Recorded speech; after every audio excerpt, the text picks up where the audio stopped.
Friends, இந்த வீடியோவில் வந்து ஜிஎஸ்லேருந்து ப்ரீவியஸ் இயர் கொஸ்டின்ஸ் வந்து பார்க்க போகிறோம். சரியாக பொருந்தியுள்ள இணையை தேர்ந்தெடு அப்படிங்கிறாங்க.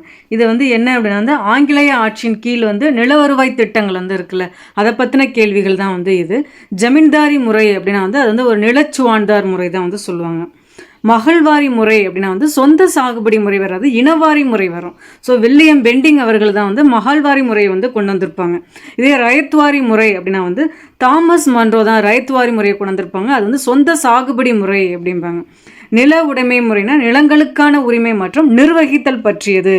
ஸோ வந்து இதில் வந்து கரெக்டாக இருக்கிறது வந்து என்ன அப்படின்னா வந்து 1 and 4 மட்டும்தான் வந்து கரெக்டாக இருக்குது.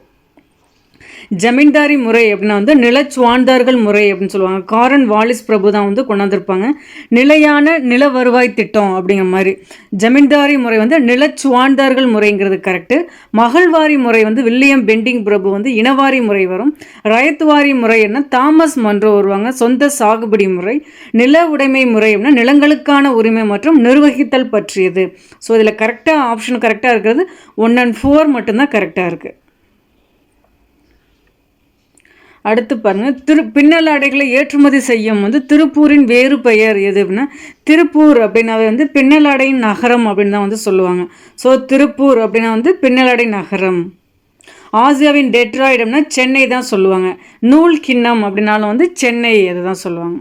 ஸோ பின்னலாடை நகரம் அப்படின்னா வந்து திருப்பூர். எஃகு நகரம் அப்படின்னா வந்து சேலம் தான் வந்து எஃகு நகரம் வந்து சொல்லுவாங்க. அடுத்து பாருங்கள், 1945 சிம்லா மாநாட்டை கூட்டிய அரச பிரதிநிதி யார் அப்படின்னா வந்து வேவல் பிரபு அப்படிதான்.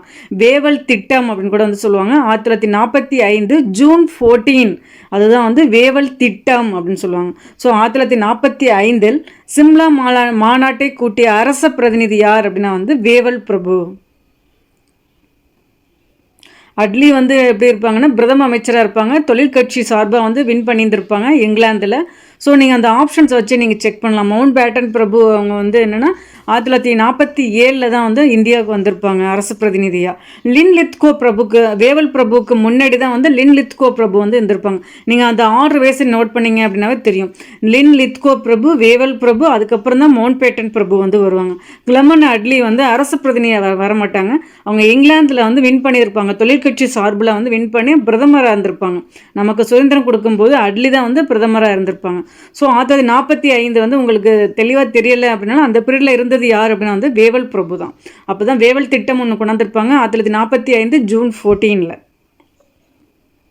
அடுத்து பாருங்கள், ஒரு பொறுத்துகை இது வந்து என்னென்னா ஆங்கிலேய மைசூர் போர்கள் வந்து இருக்குல்ல, அதில் உள்ள உடன்படிக்கையின் படி வந்து இது வந்து கொடுத்துருக்காங்க.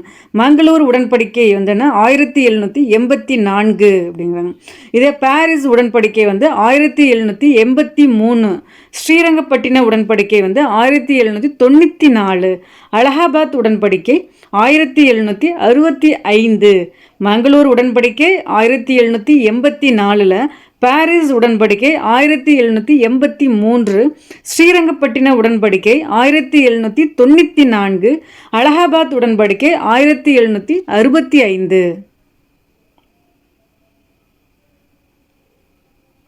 இந்திய தேசிய காங்கிரஸ் மாநாடுகள்லாம் நல்லா பார்த்துங்க. ஃபஸ்ட்டு இந்திய தேசிய காங்கிரஸ் மாநாடு அப்படின்னா 1885 தான் நடந்திருக்கு. ஆலன் ஆக்டிவின் ஹியூம் தான் வந்து அமைச்சிருப்பாங்க.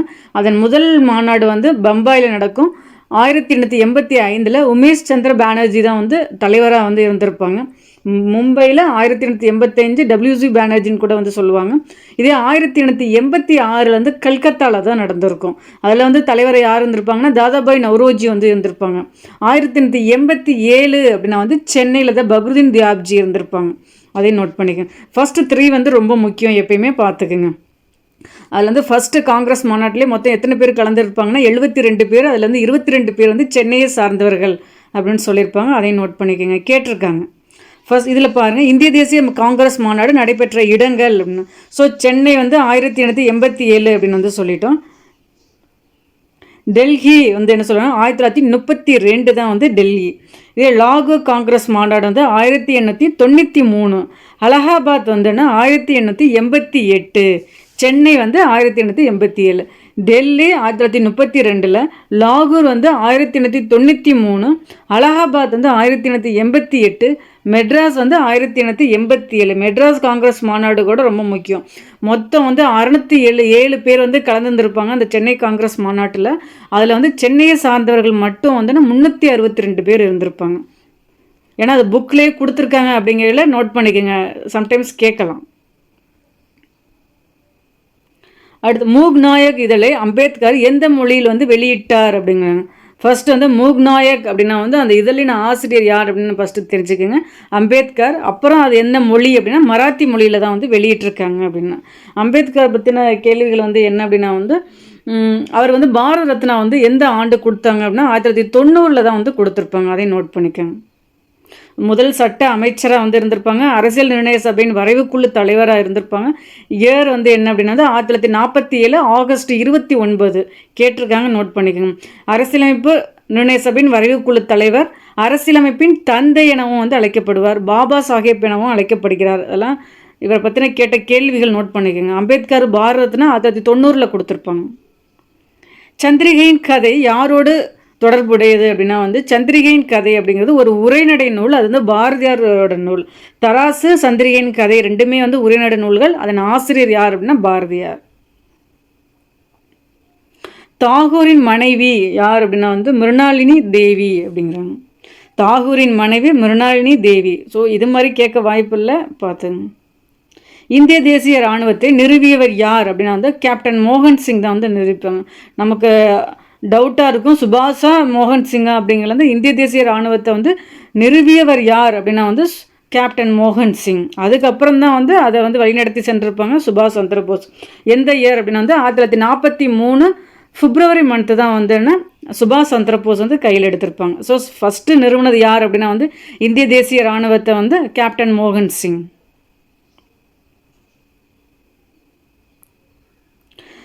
தமிழ்நாட்டு சுதேசி இயக்க தலைவர்கள் பிபின் சந்திரபால் விடுதலை செய்யப்பட்ட அந்த நாளை டேஸ் தினமாக திருநெல்வேலியில் கொண்டாட திட்டமிட்டனர் அப்படின்னா வந்து சுதேசி தினமாக கொண்டாட தான் வந்து திட்டமிட்டிருப்பாங்க. யாருன்னா வஉசி, சுப்பிரமணிய சிவா ரெண்டு பேரும் இணைந்து தான் வந்து அதை வந்து சுதேசி தினமாக வந்து கொண்டாட வந்து திட்டமிட்டிருப்பாங்க. யாரோட விடுதலை நாளை? பிபின் சந்திரபாலின் விடுதலை செய்யப்பட்ட நாளை சுதேசி தினமாக வந்து வஉசி, சுப்பிரமணிய சிவா வந்து திருநெல்வேலியில் கொண்டாட திட்டமிட்டனர். கல்லாதவர்களை வள்ளுவர் எதனுடன் ஒப்பிடுகிறார் அப்படின்னா விலங்கோடு தான் வந்து ஒப்பிடுகிறார். கல்லாதவர்களை வள்ளுவர் எதனுடன் ஒப்பிடுகிறார்? விலங்கோடு. என்பும் உரியர் பிறர்க்கு என்று வள்ளுவர் யாரை குறிப்பிடுகிறார்னா அன்புடையார் தான். என்பும் இது மாதிரியான கேள்விகள் அதிகம் இடம்பெறுது, நோட் பண்ணிக்கோங்க. என்பும் உரியர் பிறர்க்கு என்று வள்ளுவர் யாரை குறிப்பிடுகின்றார்? அன்புடையாரை. பல கற்றும் கல்லாதார் அறிவிலாதார் என வள்ளுவர் யாரை குறிப்பிடுகிறார்? உலகியலோடு வாழாதார் தான் வந்து பல கற்றும் கல்லறிவாதவர் அப்படின்னு சொல்றாங்க. புத்தேன் உலக வாழ்க்கையை யார் உறுதியாக வாழ்வார் என்று வள்ளுவர் குறிப்பிடுகிறார்? திருடாதார் தான் வந்து உலக வாழ்க்கையை வந்து உறுதியாக வாழ்வார் அப்படின்னு சொல்றாங்க.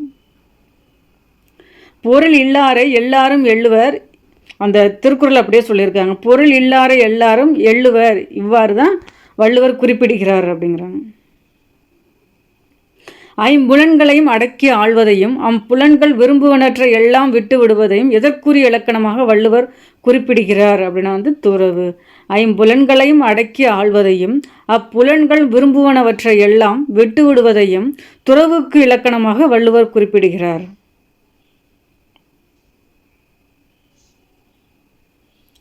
டேஸ் என்றும் தமிழ் இலக்கிய நூல் நடுகள் நடுவதற்கான வழிமுறைகள் குறித்து விரிவாக எடுத்துரைக்கிறது அப்படின்னா தொல்காப்பியம் தான். தொல்காப்பியம் தான் தமிழ் இலக்கிய நூல் நடுக்கள் நடுவதற்கான வழிமுறைகளை வந்து விரிவாக எடுத்துரைக்கிறது அப்படிங்கிறாங்க. தொல்காப்பியம் அப்படின்னாவே தெரியும், அது வந்து பழமையான ஒரு இலக்கண நூல். சரியானவற்றை தேர்வு செய்க அப்படிங்கிறாங்க. சென்னை வாசிகள் சங்கம் 1852 நிறுவப்பட்டது. ஆனால் அது செயல் இழந்தது வந்து அடுத்த 10 வருஷத்துலேயே 1862 செயல் இழந்துரும். ஆனால் 1852 கரெக்டு, நிறுவப்பட்டது. தமிழில் வெளிவந்த தேசிய பருவ இதழ் வந்து சுதேசி மித்திரன் 1891 தொடங்கப்பட்டது. அது நாளிதழாக வந்து எப்போ வெளிவர ஆரம்பிச்சிச்சுன்னா 1899. அதுவும் கரெக்டு தான். குடிமைப்பணி தேர்வுகள் இந்தியாவில் மட்டுமே நடத்தப்பட வேண்டுமென சென்னை மகாஜன சபை வந்து கூறியது கிடையாது. குடிமைப்பணி தேர்வுகள் வந்து இந்தியாவிலும் இங்கிலாந்திலும் ஒரே நேரத்தில் நடைபெறணும் அப்படிங்கிற மாதிரி தான் சொல்லியிருப்பாங்க. அந்த குடிமைப்பணிக்கான தேர்வுகள் இந்தியாவில் மட்டும் கிடையாது, இந்தியாவிலும் இங்கிலாந்திலும் ஒரே நேரத்தில் நடத்தப்பட வேண்டும் என சென்னை மகாஜன சபை கோரியது. அடுத்து வந்து என்ன சொல்கிறாங்கன்னா, விஎஸ் சீனிவாசனார் வந்து ஒரு தீவிர தேசியவாதி அப்படின்னு சொல்கிறாங்க. அது கிடையாது, அவர் வந்து ஒரு மிதவாதின்னு தான் வந்து சொல்லுவாங்க. விஎஸ் சீனிவாசனார் வந்து ஒரு தீவிர வந்து தேசியவாதி ஆவார் அப்படிங்கிறது வந்து தவறு. ஸோ நமக்கு வந்து ஆன்சர் வந்து என்ன அப்படின்னா 1 and 2 மட்டும்தான் வந்து கரெக்டு. சென்னை வாசிகள் சங்கம் 1852 கரெக்டு. தமிழில் வெளிவந்த தேசிய பருவ இதழ்னா சுதேசமித்திரன் 1891 வந்து correct. So vs சீனிவாசனார், Sivasamy, Natesanar, Krishnasamy, Venkataramanar இவங்கெல்லாம் வந்து தமிழ்நாட்டில் உள்ள மிதவாத தலைவர்கள் அப்படின்னு வந்து சொல்லுவாங்க. ஸோ 1 and 2 மட்டும்தான் வந்து கரெக்டு. சென்னை மகாஜன சபையின் முதல் தலைவர் யார் அப்படின்னா வந்து ரங்கையா அப்படிங்கிறாங்க கரெக்டு. ஸோ செயலாளர்னா அனந்த சைலு வந்து வருவாங்க. தென்னிந்தியாவில் தெளிவான தேசிய நோக்கங்களுடன் தொடங்கப்பெற்ற தொடக்க கால அமைப்பு வந்து சென்னை மகாஜன சபை கரெக்டு தான். ஸோ வந்து என்ன கூற்று வந்து காரணம் ரெண்டுமே வந்து கரெக்டு தான் அப்படின்னு சொல்கிறாங்க. ஸோ சென்னை மகாஜன சபை எப்போ தொடங்க பெற்றது அப்படின்னா 1884 மே 16 தான் வந்து சென்னை மகாஜன சபை வந்து தொடக்க பெற்றது. அதோட தலைவர் ரங்கையா, அனந்த சைல் வந்து செயலாளராக இருப்பாங்க. ஓகே ஃப்ரெண்ட்ஸ், இதில் வந்து ஒரு 15 கொஸ்டின்ஸ் வந்து பார்த்துருப்போம். பிடிச்சிருந்தா லைக் பண்ணுங்கள். தேங்க்யூ.